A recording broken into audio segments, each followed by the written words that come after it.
원세훈 전 국정원장 취임 이후에 국정원의 첫 여론조작 대상이 노무현 전 대통령이었다고 한겨레신문이 아침에 보도했습니다. 원 전 원장 지시사항과 이행자료라는 내부 문건에 따른 보도인데요. 원 전 원장은 2009년 3월 3일에 노무현 전 대통령 홈페이지 사람 사는 세상에 올라온 글에 대해서 대응을 지시했다고 합니다.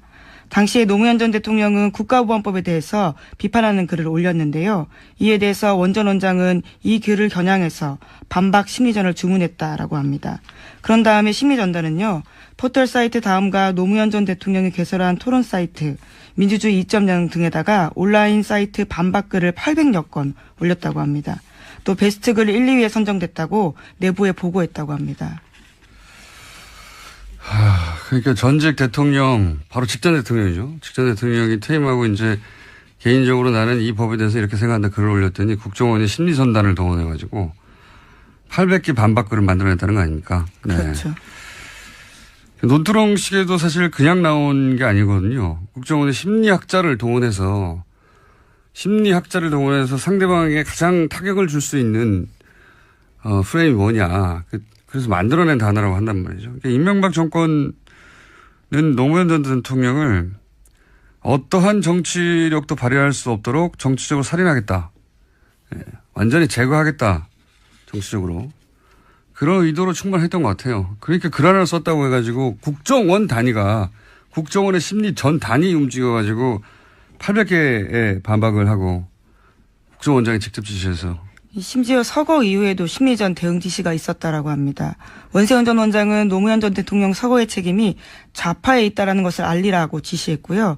이에 대해서 심리전단이 심리전을 전개했다고 보고했다고 합니다. 노무현 전 대통령 서거일 날 포털 네이버에서 노무현이라는 단어가 검색어로 올라오지 않았어요. 제대로. 말이 됩니까? 예. 국정원이 제가 계속 몇 주째 하는 얘기지만 국정원이 사기업에 불과한 다른 공공기관이나 뭐 어떤 일이 생기면 대학 총장 400명을 동원하기도 하는 국정원이 사기업에 포털이라는 게 무슨 공공기관의 공공 홈페이지 같은 느낌이잖아요. 우리가 워낙 많이 쓰니까. 사기업의 개인 홈페이지, 사설 홈페이지거든요. 많이 쓸 뿐이지. 거기에 대해서 영향력을 미치거나 어떻게든 개입하고 싶은 욕구를 아주 강하게 느꼈겠죠. 예. 그랬을 거라 싶은 사안들은 꽤 있습니다. 네. 거기다 한번 꼭 들여다봐야 되는 사안이고, 여하간. 관련 뉴스가 또 있습니까? 네, 반면에 이명박 전 대통령 대해서는요, 지지를 끌어올리기에 국정원이 힘썼다라는 건데요. 2009년 11월 달에 국민과의 대화를 이명박 당시 대통령이 진행했습니다. 이때 앞뒤로 국정원이 동원돼서 대통령을 옹호하는 글들을 쭉 올렸다라고 합니다. 그렇군요. 4대강, 그러니까 정부 사업을 반대하는 사람들을 특정해가지고 심리전단을 또 투입한 거 아닙니까? 네, 그 직전엔 그런 일들을 했고요. 또 그 이후에는 대통령과의 대화가 좋았다라는 취지의 글들을 올렸다라는 겁니다. 이명박 대통령 국민과의 대화는 심리전단을 투입해서 긍정적인 여론을 만들어 보려고 여론조작을 시도한 것이고, 댓글이나 이런 걸 통해서. 그 다음에 4대강에 반대하는 사람은 이름을 특정해서 심리전을 하라고 지시했다는 거잖아요. 네. 그렇죠. 정부 사업에 반대하는 개인을 특정해가지고 심리전단을 투입하는 거죠. 전직 대통령한테도 뭐 투입하는데, 그러니까 국정원을 동네 양아치로 활용한 거예요, 이게. 마음에 안 드는 사람이 있으면 사람을 보내가지고 멱살 잡는 거 아닙니까? 사회적 멱살을 잡아가지고 때로 덤벼가지고 두들겨 패버리는 거죠. 다시는 그런 생각 못하게. 예. 박근혜 전 대통령 시절에 그런 거 안 했냐? 이런 일을. 더 했으면 덜 했다고 보지 않습니다, 저는. 그런 일들이 국정원 통내에 있었다. 전직 대통령이나 혹은 민간의 전문가들이 정부 정책에 반대하거나 비판하면 국정원이 투입됐다. 예, 때로. 네, 관련된 수사가 진행되고 있는데요. 나올수록 더더욱 경악할 만한 내용들이 많습니다. 국정원이라고 하는 굉장히 고급 집단, 정부 집단을 동네 깡패처럼 활용한 거예요. 동네 깡패지 뭡니까 이게. 이명박 정권 시절 국정원이 정치와 선거에 개입하기 위해 민간인 3,500명을 동원해 인터넷과 SNS 여론을 조작한 사실이 밝혀졌습니다. 무려 30개 팀, 팀1은 3,500명이나 됩니다. 국정원은 이들 민간인 댓글팀 인건비로만 매월 3억 원을 지출했습니다. 예. 네, 국가정보원개혁발전위원회가 지난 3일 발표한 내용인데요. 그렇죠. 네, 국정원의 부끄러운 과거를 드러냈습니다. 과거 국정원이 인터넷 게시판의 댓글 또 기사의 댓글들을 통해서 또 아니면 트위터 같은 SNS를 통해서 조직적인 여론 공작을 벌였다는 의혹이 끊이지 않았는데 예. 정권 교체가 되자 비로소 이런 의혹이 사실로 드러난 겁니다. 그러니까 국정원이 직접 관여했다. 이건 이제 팩트가 된 거예요. 네, 관여보다 오히려 처음부터 기획했다고 보는 편이 맞겠는데요. 국정원은 원세훈 전 원장이 취임한 2009년 5월부터 대선이 있던 2012년 12월까지 민간인으로 구성된 사이버 외곽팀을 운영했습니다. 예. 국정원 직원 담당관이라고 하는데 이들이 외부에서 보수적 성향의 인물 등을 골라서 팀장으로 삼고요. 민간인들을. 그렇습니다. 그 팀장이 몇몇의 팀원들과 함께 공작을 벌였다는 거죠. 외곽팀. 네. 민간인들이다. 그 수는 이 정도 된다라고까지는 파악이 됐는데 과연 그 사람들은 어떤 사람인지는 설명이 안 됐어요. 그렇습니다. 오늘 훅뉴스 주제가 바로 그건데요. 어허. 국정원 댓글러. 그들이 누구인지를 취재해 봤습니다. 국정원의 민간인 댓글러. 그들은 누구인가? 네. 우선 그 규모부터 살펴봤는데요. 예. 3,500명이 외곽팀으로 활동했다 이렇게 보도가 됐는데 그렇죠. 저희가 국정원 내부를 취재해 보니까 3,500이라는 숫자는 현재까지는 사람들의 수 또 인터넷 계정의 아이디 있죠. 그 아이디의 수를 더한 것이라고 하네요. 그러니까 유령 아이디가 많았다는 거예요. 발표된 자료에 따르면 국정원에서는 확인된 외곽팀이 30개다 이렇게 말을 하고 있는데 예. 들여다보면 팀이라고 해봐야 그 2-3명 수준일 것이라는 거죠. 팀장 하나에 팀원 몇 명 정도 소수의 몇 명이요. 그러니까 3,500명보다 훨씬 적을 거라는 게 이제 추측이고. 네. 반면에 실제 사람들의 수가 3,500명은 될 것이다. 이런 주장도 있습니다. 그래요. 지난 2012년이죠. 국정원 직원의 여론 공작을 처음으로 알린 분입니다. 네티즌 자로의 말을 들어보시죠. 3,500명이란 인원수가 불가능한 숫자는 아닐 것 같다는 그런 의견을 가지고 있습니다. 구구단체라든가 그런 사람들에게 조직적으로 이렇게 뻗쳐 있기 때문에 인원이 그렇게 많아진 건지는 조금 더 분석을 해봐야겠지만은요. 국정원이 원하기만 한다면은 그 정도의 인원을 끌어서 관리할 수 있지 않았을까. 국정원이 원하기만 한다면 그 정도 인원 풀어서 관리할 수 있었을 거다. 불가능하지 않다는 거죠. 게다가 아까 매달 들어간 관리비가 3억 원이라면서요. 네네. 그렇다면 3,500명을 굴렸을 가능성이 실제로 있다라는 게 이제 자로 추측. 네. 자, 그러면 뭐 알겠습니다. 적게는 수백 명, 많게는 3,500명 이상의 규모. 그렇게 민간인 팀을 굴리는데 어떻게 계속 비밀이 유지됐을까? 어떻게 단 한 명도 내가 민간인 댓글러였어라고 양심 선언을 한 사람이 한 명도 없었을까? 저는 그것도 희한해요. 저도 그 부분이 궁금합니다. 그렇죠? 국정원 개혁발전위원회 측은 외곽팀 대부분이 별도의 직업을 가진 예비역 군인 또 회사원 아니면 주부 또 학생 뭐 이런 분들이었다고 설명을 했습니다. 하지만 당사자가 자신이 국정원의 꼭두각시였다 이런 사실을 모르는 경우가 많았을 것 같습니다. 민간인 댓글팀이면서도 댓글팀에 소속된지를 모르고 활동했을 거다? 그렇습니다. 국정원 담당관하고 직접 접하면서 돈을 받은 팀장은 그걸 모를 리는 없겠죠. 그런데 그 팀장 아래에서 활동했던 일반인들은 어떻게 연결이 된지는 모르고 댓글을 올렸을 것이라는 추정인데요. 국정원 개혁발전위원회 정혜구 위원장의 말을 들어보시죠. 민간인 팀장 밑에서 댓글 작업을 한 사람들은 아마 이게 국정원에서 시킨 것인지 아닌지를 잘 몰랐던 것 같아요. 왜냐하면 민간인 팀장이 사람들을 모아서 했기 때문에 그러다 보니까 뭐 그런 얘기들이 외부에 좀 덜 나왔는 게 아닌가 그런 생각이 듭니다. 그러니까 이게 다단계 피라미드네요. 말하자면 그렇게 볼 수 있습니다. 국정원하고 직접 거래하는 몇 명은 알지만 다른 사람들 계속 다단계처럼 피라미드로 연결된 밑에 사람들은 몰랐을 수도 있다. 가능성이 있다는 거죠. 그래요. 그러면은 국정원 댓글 작업에 참여한 그 민간인은 아직 한 명도 확인이 안 된 겁니까? 근데 적어도 한 사람 정도는 알 수 있을 것 같은데요. 누굽니까? 한국자유연합의 김성욱 대표입니다. 김성욱 대표요? 보수 성향의 시민단체를 이끌고 있죠. 근데 그분이 2008년 말쯤에 알파팀을 구성한 뒤에 정권을 옹호하는 인터넷 글 게시 활동을 해온 것으로 알려져 있는데 국정원은 알파팀이 사이버 외곽팀 중 하나였다고 밝혔죠.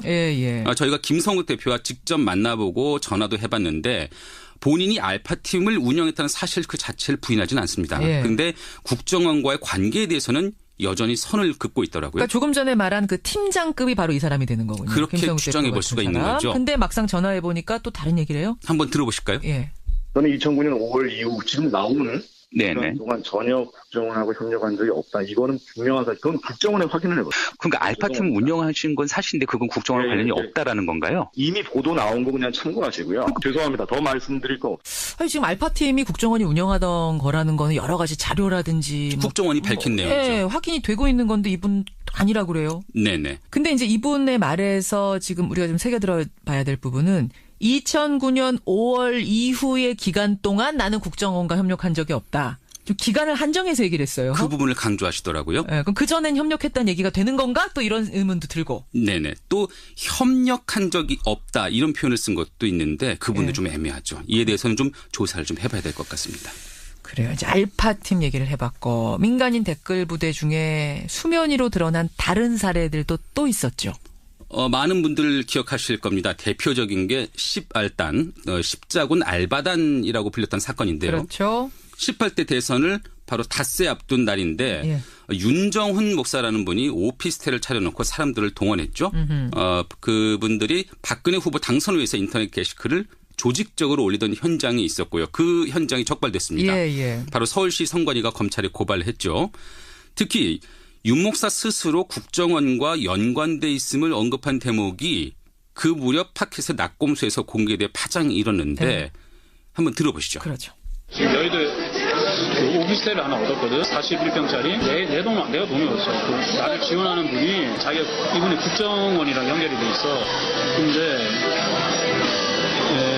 국정원에서 안철수 후보는 나오는 걸 이미 알고 있었지. 그래서 안철수 쪽으로 가라. 그래서 안철수 쪽으로 가려고 다 준비하고 지인들이 많이 갔는데 막판에 국정원에서 다시 정보가 온 거야.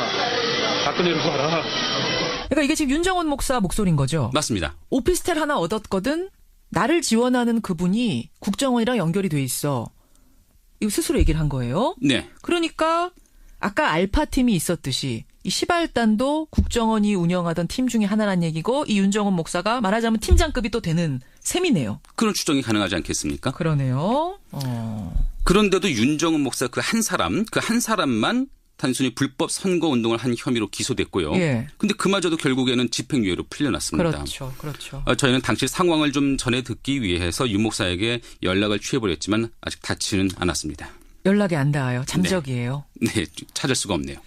참 좀 더 일찍 뿌리를 캘 수 있는 기회를 놓친 게 아닌가 이런 안타까움이 드네요. 그렇죠. 근데 그런 기회를 놓친 일이 또 있습니다. 또요? 그 떠들썩했던 국정원 여직원 사건이죠. 셀프 감금 논란 일었던 그 사건, 그 유명한 사건. 맞습니다. 당시 국정원 직원의 그런 댓글 공작, 그 사실 알아챈 민주당이 현장을 급습했고 경찰이 출동을 했죠. 논란 끝에 경찰은 대선을 단 이틀 앞둔 밤에 대선 관련 댓글 흔적을 발견하지 못했다. 이런 중간 수사 결과를 발표했습니다. 민주당은 이후에 사건을 검찰에 고발했고요. 자체 조사를 통해서 국정원이 민간인까지 동원한 정황을 파악해냈습니다. 그렇죠. 이 부분을 2013년 10월이죠. 서울경찰청 국정감사장인데 민주당 진선미 의원이 했던 말로 한번 들어보시죠. 이규열은 김하영이 있는 3팀의 5파트 파트장이었고 2012년 12월 11일 그 자리에도 이규열은 있었습니다. 이정복이 대학 동창 친구인데 그 사람에게 정보비를 끊임없이 줬습니다. 국민의 세금으로 그 허접한 댓글을 다는 대가로 한 달에 300만 원 이상 돈을 줬습니다. 그러니까 진선미 의원의 발언을 보면 이규열은 그 국정원 여직원 김하영의 상사고 맞습니다. 이정복이라는 사람은 이규열의 친구인데 민간인이죠. 그렇죠. 이규열 국정원의 직원 이규열이 이정복한테 계속 돈을 줬다. 그러니까 민간인 댓글러 얘기를 지금 하는 거잖아요. 그렇게 볼 수가 있는 겁니다. 그렇죠. 하지만 당시 셀프 감금, 스스로를 감금했다는 그 여직원은 물론 소속 부서장인 국정원 심리전단장 또 3차장 모두 기소조차 되지 않았습니다. 그렇죠. 그러니까 진실은 묻혀질 수밖에 없었죠. 딱 한 사람 원세훈 전 국정원장만 기소가 된 거잖아요. 원세훈 전 국정원장만 기소가 되긴 했는데 1심에서는 국정원법 위반만 유죄가 인정됐고요. 선거법 위반은 무죄가 나왔다가 2심에서는 비로소 모두 유죄가 인정됐습니다. 근데 대법원에서는 또 일부 증거 능력을 문제 삼아서 파기환송을 한 상태죠. 그렇습니다. 그 선고가 오는 30일에 예정이 돼 있긴 합니다. 자, 저희가 지금 조각을 말씀을 드린 거예요. 알파팀, 시발단, 셀프 감금 논란 나왔던 직원. 이것들을 종합해가지고 진실을 밝혀내야 되는 건데 네. 아직도 명백하게 드러나지 않고 다 잠적해 있고 뭔가 꼬리 자르기가 이루어진 상태고 이런 거잖아요. 전모와 실체가 드러나지 않았죠. 예. 오죽하면 2013년 당시에 국정원 댓글 수사팀을 이끌었던 윤석열 수사팀장 그분이 검찰 수뇌부로부터 압력을 받고 자천된 뒤에요. 국회에서 다음과 같은 폭로를 했겠습니까? 뭐 이렇게 된 마당에 사실대로 다 말씀을 드리겠습니다. 일단 처음에 좀 경로를 하셨습니다. 그리고 야당 도와줄 일 있냐. 야당이 이걸 가지고 정치적으로 얼마나 이용을 하겠냐. 정하려고 그러면 내가 사표 내면 해라. 이런 말씀을 하시길래 저는 검사장님 모시고 이 사건을 계속 끌고 나가기는 불가능하다는 판단을 했습니다. 이게 지금 2013년에 윤석열 당시 팀장, 수사팀장이 한 얘기죠. 네, 그렇습니다. 2013년이면 박근혜 정부 때입니다. 네. 예. 하지 말라. 이거 수사 그만하라는 외압이 있었다고 분명히 말하고 나서 좌천이 됐던 사람이 네. 지금 서울중앙지검장이 된 거잖아요. 네. 이제는 좀 희망을 가져봐도 되는 겁니까? 또 어제 검찰 인사에서는 함께 수사를 했던 국정원 댓글 수사팀 검사들 역시 그 서울중앙지검으로 합류를 했더라고요. 예, 예. 그래서 이 점에서 볼 때 당시 수사팀하고 또 국정원의 적폐 세력 간에 2라운드가 시작될 것 아니냐 이런 전망이 나오기도 했는데 예.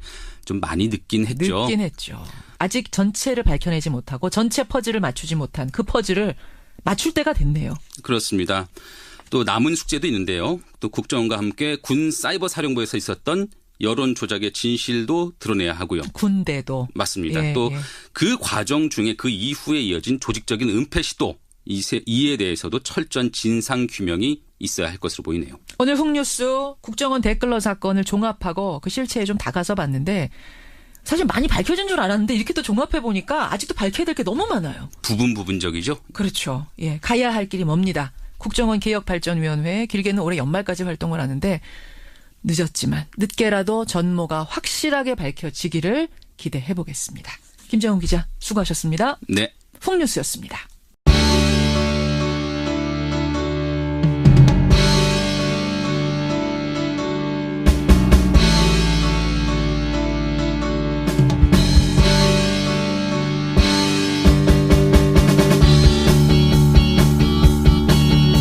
근데 그마저도 결국에는 집행유예로 풀려났습니다. 그렇죠. 그렇죠. 저희는 당시 상황을 좀 전해 듣기 위해서 윤 목사에게 연락을 취해보렸지만 아직 닿지는 않았습니다.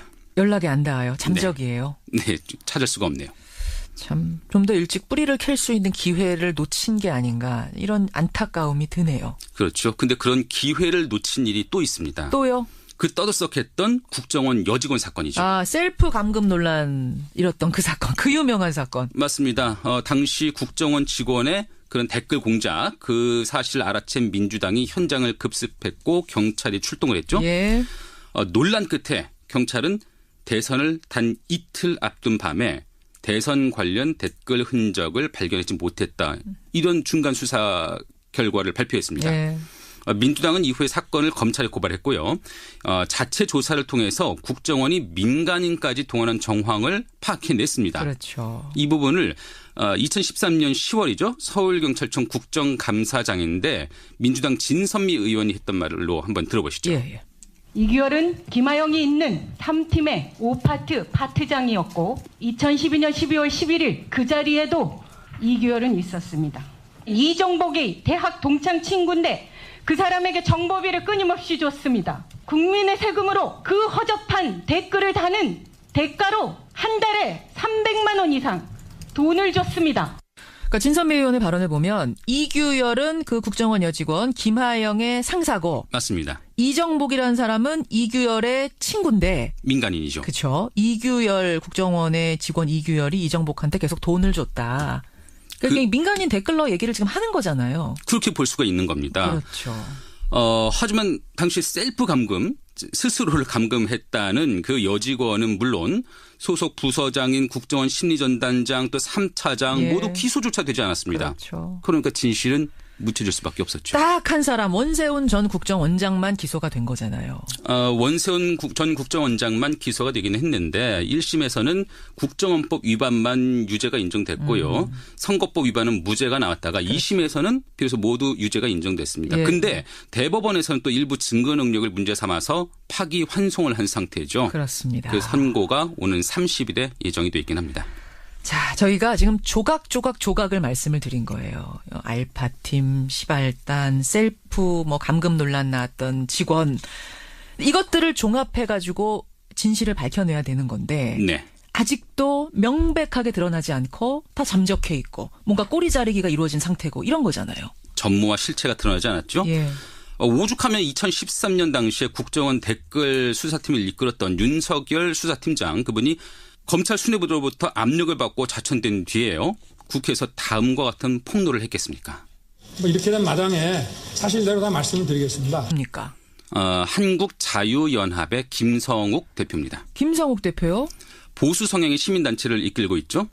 근데 그분이 2008년 말쯤에 알파팀을 구성한 뒤에 정권을 옹호하는 인터넷 글 게시 활동을 해온 것으로 알려져 있는데 국정원은 알파팀이 사이버 외곽팀 중 하나였다고 밝혔죠. 예. 저희가 김성욱 대표와 직접 만나보고 전화도 해봤는데 본인이 알파팀을 운영했다는 사실 그 자체를 부인하지는 않습니다. 그런데 국정원과의 관계에 대해서는 여전히 선을 긋고 있더라고요. 그러니까 조금 전에 말한 그 팀장급이 바로 이 사람이 되는 거군요. 그렇게 추정해 볼 수가 있는 거죠. 근데 막상 전화해 보니까 또 다른 얘기를 해요. 한번 들어보실까요? 예. 저는 2009년 5월 이후 지금 나오는 네네. 동안 전혀 국정원하고 협력한 적이 없다. 이거는 분명한 사실. 그건 국정원에 확인을 해봤어요. 그러니까 알파팀 운영하신 건 사실인데 그건 국정원 관련이 없다라는 건가요? 이미 보도 나온 거 그냥 참고하시고요. 죄송합니다. 더 말씀드릴 거. 아니, 지금 알파팀이 국정원이 운영하던 거라는 거는 여러 가지 자료라든지 국정원이 밝힌 내용이죠. 예, 확인이 되고 있는 건데 이분 아니라고 그래요. 네네. 근데 이제 이분의 말에서 지금 우리가 좀 새겨들어봐야 될 부분은 2009년 5월 이후의 기간 동안 나는 국정원과 협력한 적이 없다. 좀 기간을 한정해서 얘기를 했어요. 그 부분을 강조하시더라고요. 네, 그럼 그전엔 협력했다는 얘기가 되는 건가? 또 이런 의문도 들고. 네네. 또 협력한 적이 없다 이런 표현을 쓴 것도 있는데 그 부분도 좀 애매하죠. 이에 대해서는 좀 조사를 좀 해봐야 될 것 같습니다. 그래요. 이제 알파팀 얘기를 해봤고 민간인 댓글 부대 중에 수면 위로 드러난 다른 사례들도 또 있었죠. 많은 분들 기억하실 겁니다. 대표적인 게 십알단, 십자군 알바단이라고 불렸던 사건인데요. 그렇죠. 18대 대선을 바로 닷새 앞둔 날인데 윤정훈 목사라는 분이 오피스텔을 차려놓고 사람들을 동원했죠. 그분들이 박근혜 후보 당선을 위해서 인터넷 게시글을 조직적으로 올리던 현장이 있었고요. 그 현장이 적발됐습니다. 바로 서울시 선관위가 검찰에 고발을 했죠. 특히 윤 목사 스스로 국정원과 연관돼 있음을 언급한 대목이 그 무렵 팟캐스트 낙곰수에서 공개돼 파장이 일었는데 한번 들어보시죠. 그렇죠. 지금 여의도에 그 오피스텔을 하나 얻었거든. 41평짜리. 내 돈, 내가 돈이 없어. 그 나를 지원하는 분이 자기가 이분이 국정원이랑 연결이 돼 있어. 근데 국정원에서 안철수 후보는 나오는 걸 이미 알고 있었지. 그래서 안철수 쪽으로 가라. 그래서 안철수 쪽으로 가려고 다 준비하고 지인들이 많이 갔는데 막판에 국정원에서 다시 정보가 온 거야. 박근혜로 가라. 그러니까 이게 지금 윤정훈 목사 목소리인 거죠? 맞습니다. 오피스텔 하나 얻었거든. 나를 지원하는 그분이 국정원이랑 연결이 돼 있어. 이거 스스로 얘기를 한 거예요. 네. 그러니까 아까 알파팀이 있었듯이 이 시발단도 국정원이 운영하던 팀 중에 하나란 얘기고 이 윤정훈 목사가 말하자면 팀장급이 또 되는 셈이네요. 그런 추정이 가능하지 않겠습니까? 그러네요.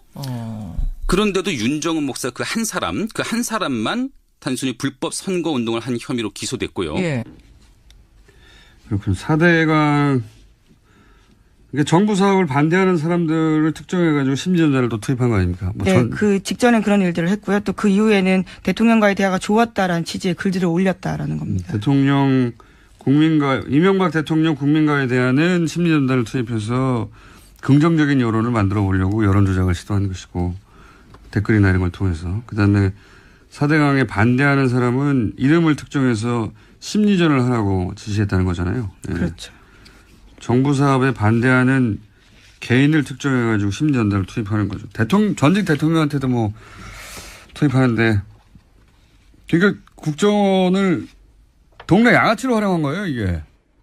마음에 안 드는 사람이 있으면 사람을 보내가지고 멱살 잡는 거 아닙니까? 사회적 멱살을 잡아가지고 때로 덤벼가지고 두들겨 패버리는 거죠.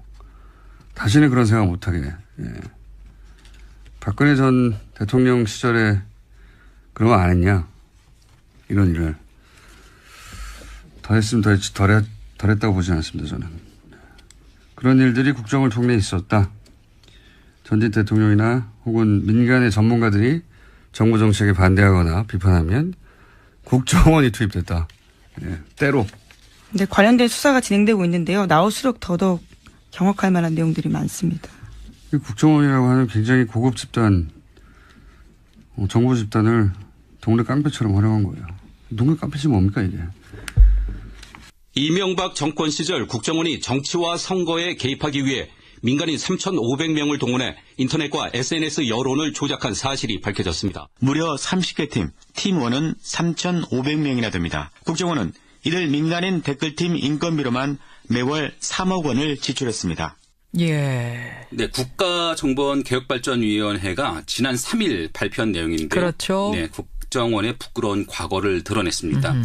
과거 국정원이 인터넷 게시판의 댓글, 또 기사의 댓글들을 통해서 또 아니면 트위터 같은 SNS를 통해서 조직적인 여론 공작을 벌였다는 의혹이 끊이지 않았는데 예. 정권 교체가 되자 비로소 이런 의혹이 사실로 드러난 겁니다. 그러니까 국정원이 직접 관여했다. 이건 이제 팩트가 된 거예요. 네, 관여보다 오히려 처음부터 기획했다고 보는 편이 맞겠는데요. 국정원은 원세훈 전 원장이 취임한 2009년 5월부터 대선이 있던 2012년 12월까지 민간인으로 구성된 사이버 외곽팀을 운영했습니다. 예. 국정원 직원 담당관이라고 하는데 이들이 외부에서 보수적 성향의 인물 등을 골라서 팀장으로 삼고요. 민간인들을. 그렇습니다. 그 팀장이 몇몇의 팀원들과 함께 공작을 벌였다는 거죠. 외곽팀, 네. 민간인들이다. 그 수는 이 정도 된다라고까지는 파악이 됐는데 과연 그 사람들은 어떤 사람인지는 설명이 안 됐어요. 그렇습니다. 오늘 훅뉴스 주제가 바로 그건데요. 국정원 원세훈 전 국정원장 취임 이후에 국정원의 첫 여론조작 대상이 노무현 전 대통령이었다고 한겨레 신문이 아침에 보도했습니다. 원 전 원장 지시 상황과 이행 자료라는 내부 문건에 따른 보도인데요. 원 전 원장은 2009년 3월 3일에 노무현 전 대통령 홈페이지 사람 사는 세상에 올라온 글에 대해서 대응을 지시했다고 합니다. 당시에 노무현 전 대통령은 국가보안법에 대해서 비판하는 글을 올렸는데요. 이에 대해서 원 전 원장은 이 글을 겨냥해서 반박 심리전을 주문했다라고 합니다. 그런 다음에 심리전단은요. 포털 사이트 다음과 노무현 전 대통령이 개설한 토론 사이트 민주주의 2.0 등에다가 온라인 사이트 반박글을 800여 건 올렸다고 합니다. 또 베스트 글 1, 2위에 선정됐다고 내부에 보고했다고 합니다. 그러니까 전직 대통령, 바로 직전 대통령이죠. 직전 대통령이 퇴임하고 이제 개인적으로 나는 이 법에 대해서 이렇게 생각한다 글을 올렸더니 국정원이 심리전단을 동원해가지고 800개 반박글을 만들어냈다는 거 아닙니까? 네. 그렇죠. 논두렁식에도 사실 그냥 나온 게 아니거든요. 국정원의 심리학자를 동원해서 상대방에게 가장 타격을 줄 수 있는 프레임이 뭐냐. 그래서 만들어낸 단어라고 한단 말이죠. 그러니까 이명박 정권은 노무현 전 대통령을 어떠한 정치력도 발휘할 수 없도록 정치적으로 살인하겠다. 완전히 제거하겠다. 정치적으로. 그런 의도로 충분했던 것 같아요. 그러니까 글 하나를 썼다고 해가지고 국정원 단위가 국정원의 심리 전 단위 움직여가지고 800개의 반박을 하고 국정원장이 직접 지시해서. 심지어 서거 이후에도 심리전 대응 지시가 있었다라고 합니다. 원세훈 전 원장은 노무현 전 대통령 서거의 책임이 좌파에 있다라는 것을 알리라고 지시했고요. 이에 대해서 심리전단이 심리전을 전개했다고 보고했다고 합니다. 노무현 전 대통령 서거일 날 포털 네이버에서 노무현이라는 단어가 검색어로 올라오지 않았어요. 제대로. 말이 됩니까? 예. 국정원이 제가 계속 몇 주째 하는 얘기지만 국정원이 사기업에 불과한 다른 공공기관이나 뭐 어떤 일이 생기면 대학 총장 400명을 동원하기도 하는 국정원이 사기업에 포털이라는 게 무슨 공공기관의 공공 홈페이지 같은 느낌이잖아요. 우리가 워낙 많이 쓰니까. 사기업의 개인 홈페이지, 사설 홈페이지거든요. 많이 쓸 뿐이지. 거기에 대해서 영향력을 미치거나 어떻게든 개입하고 싶은 욕구를 아주 강하게 느꼈겠죠. 예. 그랬을 거라 싶은 사안들은 꽤 있습니다. 네. 거기도 한번 꼭 들여다봐야 되는 사안이고 여하간 관련 뉴스가 또 있습니까? 네, 반면에 이명박 전 대통령 대해서는요 지지를 끌어올리기에 국정원이 힘썼다라는 건데요. 2009년 11월 달에 국민과의 대화를 이명박 당시 대통령이 진행했습니다. 이때 앞뒤로 국정원이 동원돼서 대통령을 옹호하는 글들을 쭉 올렸다라고 합니다. 끌러 그들이 누구인지를 취재해 봤습니다. 국정원의 민간인 댓글러 그들은 누구인가? 네. 우선 그 규모부터 살펴봤는데요. 3,500명이 외곽팀으로 활동했다 이렇게 보도가 됐는데 그렇죠. 저희가 국정원 내부를 취재해 보니까 3,500이라는 숫자는 현재까지는 사람들의 수 또 인터넷 계정의 아이디 있죠. 그 아이디의 수를 더한 것이라고 하네요. 그러니까 유령 아이디가 많았다는 거예요. 발표된 자료에 따르면 국정원에서는 확인된 외곽팀이 30개다 이렇게 말을 하고 있는데 들여다보면 팀이라고 해봐야 그 두세 명 수준일 것이라는 거죠. 팀장 하나에 팀원 몇 명 정도 소수의 몇 명이요. 그러니까 3,500명보다 훨씬 적을 거라는 게 이제 추측이고. 네. 반면에 실제 사람들의 수가 3,500명은 될 것이다. 이런 주장도 있습니다. 그래요. 지난 2012년이죠. 국정원 직원의 여론 공작을 처음으로 알린 분입니다. 네티즌 자로의 말을 들어보시죠. 3,500명이란 인원수가 불가능한 숫자는 아닐 것 같다는 그런 의견을 가지고 있습니다. 구구단체라든가 그런 사람들에게 조직적으로 이렇게 뻗쳐 있기 때문에 인원이 그렇게 많아진 건지는 조금 더 분석을 해봐야겠지만은요. 국정원이 원하기만 한다면은 그 정도의 인원을 끌어서 관리할 수 있지 않았을까. 국정원이 원하기만 한다면 그 정도 인원 풀어서 관리할 수 있었을 거다. 불가능하지 않다는 거죠. 게다가 아까 매달 들어간 관리비가 3억 원이라면서요. 네네. 그렇다면 3,500명을 굴렸을 가능성이 실제로 있다라는 게 이제 자로 추측. 네. 자, 그러면 뭐 알겠습니다. 적게는 수백 명, 많게는 3,500명 이상의 규모. 그렇게 민간인 팀을 굴리는데 어떻게 계속 비밀이 유지됐을까? 어떻게 단 한 명도 내가 민간인 댓글러였어라고 양심 선언을 한 사람이 한 명도 없었을까? 저는 그것도 희한해요. 저도 그 부분이 궁금합니다. 그렇죠. 국정원 개혁발전위원회 측은 외곽팀 대부분이 별도의 직업을 가진 예비역 군인 또 회사원 아니면 주부 또 학생 뭐 이런 분들이었다고 설명을 했습니다. 하지만 당사자가 자신이 국정원의 꼭두각시였다 이런 사실을 모르는 경우가 많았을 것 같습니다. 민간인 댓글팀이면서도 댓글팀에 소속된지를 모르고 활동했을 거다? 그렇습니다. 국정원 담당관하고 직접 접하면서 돈을 받은 팀장은 그걸 모를 리는 없겠죠. 그런데 그 팀장 아래에서 활동했던 일반인들은 어떻게 연결이 된지는 모르고 댓글을 올렸을 것이라는 추정인데요. 국정원 개혁발전위원회 정혜구 위원장의 말을 들어보시죠. 민간인 팀장 밑에서 댓글 작업을 한 사람들은 아마 이게 국정원에서 시킨 것인지 아닌지를 잘 몰랐던 것 같아요. 왜냐하면 민간인 팀장이 사람들을 모아서 했기 때문에 그러다 보니까 뭐 그런 얘기들이 외부에 좀 덜 나왔는 게 아닌가 그런 생각이 듭니다. 그러니까 이게 다단계 피라미드네요. 말하자면 그렇게 볼 수 있습니다. 국정원하고 직접 거래하는 몇 명은 알지만 다른 사람들 계속 다단계처럼 피라미드로 연결된 밑에 사람들은 몰랐을 수도 있다. 가능성이 있다는 거죠. 그래요. 그러면은 국정원 댓글 작업에 참여한 그 민간인은 아직 한 명도 확인이 안 된 겁니까? 근데 적어도 한 사람 정도는 알 수 있을 것 같은데요. 누구?